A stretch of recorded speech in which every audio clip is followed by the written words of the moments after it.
Welcome to the Mind vs. Action journey, where every week I will share experiences, thoughts, and ideas on how you can go from thoughts in your mind to actually taking actions.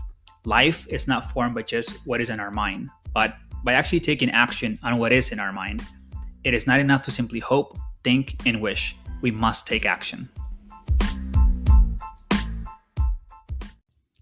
You define your own physical and mental limitations, no one else.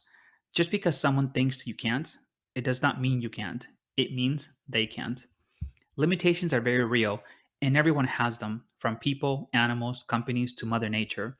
But what those limitations are is not for someone to decide or define for another someone. Every being has the right to define its own existence and limitations within that existence.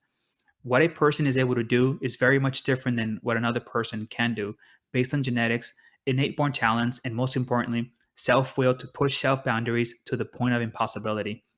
I find that when people tell others that they can't do something or accomplish a particular type of goal, it is nothing more than their own self reflection, their own inability to accomplish something that they themselves have always desired.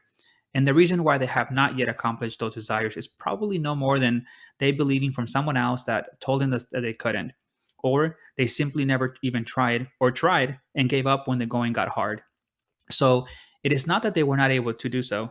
It is that they never pushed their own limitations and allowed themselves to be defined by someone else or their own lack of hunger for success. But even these individuals can still achieve their desires. They simply need to start going after them. My second born was almost 3 years old when, after being told by several of his school teachers that they thought he had a speech impediment, I went ahead and got him tested. The results were that he did indeed have a speech impediment, and the doctors that performed his test also concluded that he had a learning disability. As any parent, I was shocked and saddened, but I refused to let that be it. In my mind, no one was going to dictate my son's future and say what he could or could not do. I kept secret the results even from his own mother. She only knew about the speech part and only that he needed some help to improve his speech. The reason I did this is because I didn't want anyone feeling sorry for my son and treating him different or worse, fulfilling the diagnosis, not because of my son's will, but because the people around him would believe it and make it so with their own actions. I believe that if you feel sorry for a person, you do not do that person any good. You handicap that person further. If, however, you say, hey, it sucks, but there's always a way to get what you want despite of your conditions. You help that person grow. You empower that person. You in an instant push that person to find and fight for their real limitations. I got my son every help he needed, enrolled him in speech therapy, behavior therapy, developmental therapy, you name it. The following 3 to 4 years were brutal. He went to school full time, started at 8 a.m., and finished at 3 p.m., Monday through Friday. And remember, he was barely 3 years old. I had to take him out of school several times during the week to take him to his therapies. I was working full time and doing my own school during this period.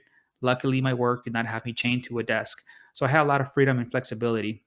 4 years ago, after being in all sorts of therapies for years, he was reevaluated and he passed every single test with flying colors. The boy who was supposed to have a speech and learning disability for life was and is excelling academically. Most importantly, he is a very happy child and he loves to talk. Every person involved in the process I am in debt for life with, but the person that really takes the credit is my son. Without knowing it, he was dictating his own limitations. No one else would do that for him. He just needed to be given the support and the environment to do so. As parents, I think we often take whatever is given to us when certain things like what was happening to my son are handed to us and simply learn to live with it. I say fight it with all you got. And if in the end they were right, then you lost nothing. But most of the time, you will surprise them and yourself. The human mind and body are amazing engines that can be pushed to create our own realities. So create your own reality and help those you love to create theirs.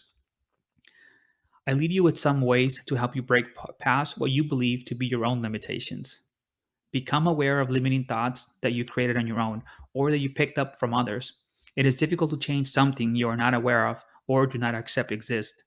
Begin to set and seek big and audacious goals. And start with simply imagining how you can achieve them, because more than likely you can.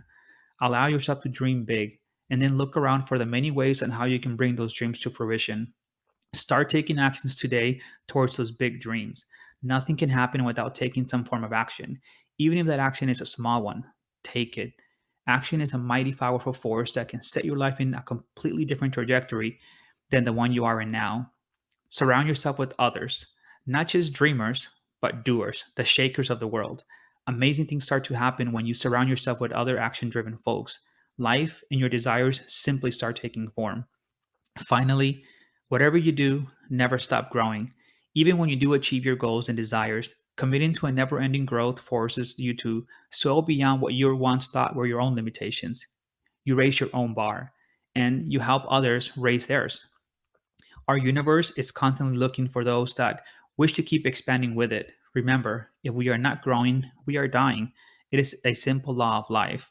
So choose today to forever be in a state of growth and to be one of those who defines their own limitations and continue to define them every time you push through them.